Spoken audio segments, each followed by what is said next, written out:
Hello to all our viewers. One of the viewers asked a question: what do you think, which part of the racket should be used to hit a topspin on the forehand? If we consider the racket blade, a well-known tennis blogger recommends hitting the ball by the top of the racket blade. But I find it more comfortable to hit below the center line of the racket blade. Is there any rule about this? I'm not sure how accurately this quote from the blogger is conveyed and whether this is exactly what they meant, but I've encountered this kind of recommendation more than once. Of course, I could just say, don't worry about it, but such a recommendation is likely not going to satisfy your curiosity, so let's break it down in detail. In this case, we first need to pay attention to usefulness. There are useful recommendations and useless ones. A meaningful, useful recommendation is one that can be intentionally followed. For example, you thought about it, decided, and began doing something according to the recommendation. Or you decided not to do it. But if the recommendation is something you can't actually carry out, then it's pointless. If you can't implement it, then for you, it's meaningless. Here are two examples. First, let's look at the recommendation to clean the inverted rubbers so dirt doesn't interfere with ball grip. Is this a useful recommendation? Whether you clean the rubber or not is completely under your control. There is a benefit to cleaning it. There is harm from dirt on the rubber. The player has the option to clean it when they want or not to clean it if it's not necessary at the moment. Now, let's look at the recommendation to hit the ball with the upper part of the racket blade when performing a topspin. To simplify, let's not consider the usefulness of this action.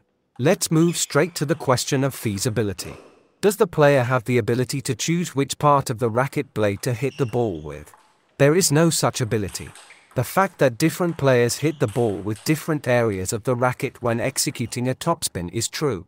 But from this fact, it doesn't follow that players are consciously choosing this zone.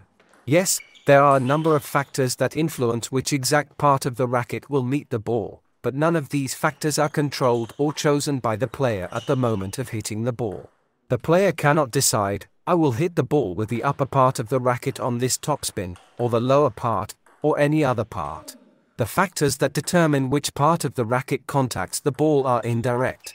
There are many of them, and they vary from situation to situation, even for the same player.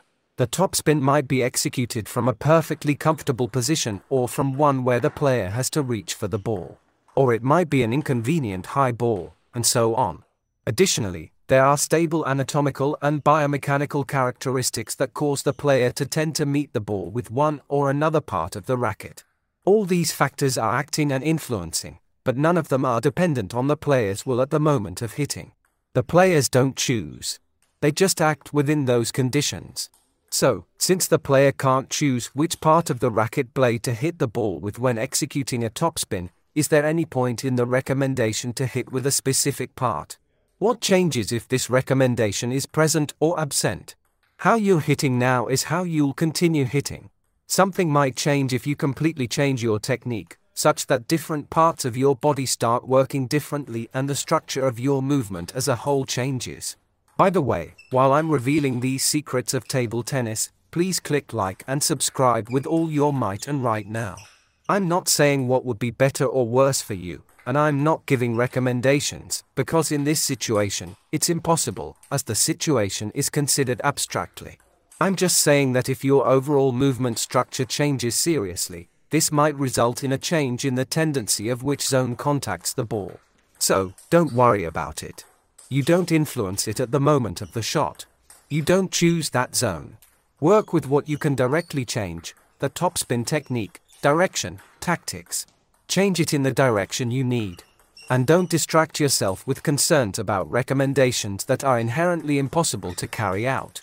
If you're not in the top 10 world rankings, there's probably plenty for you to work on to improve your topspin technique. So you can focus on specific details and work on improving them. And for the most meticulous, I'll still share a secret useless piece of information.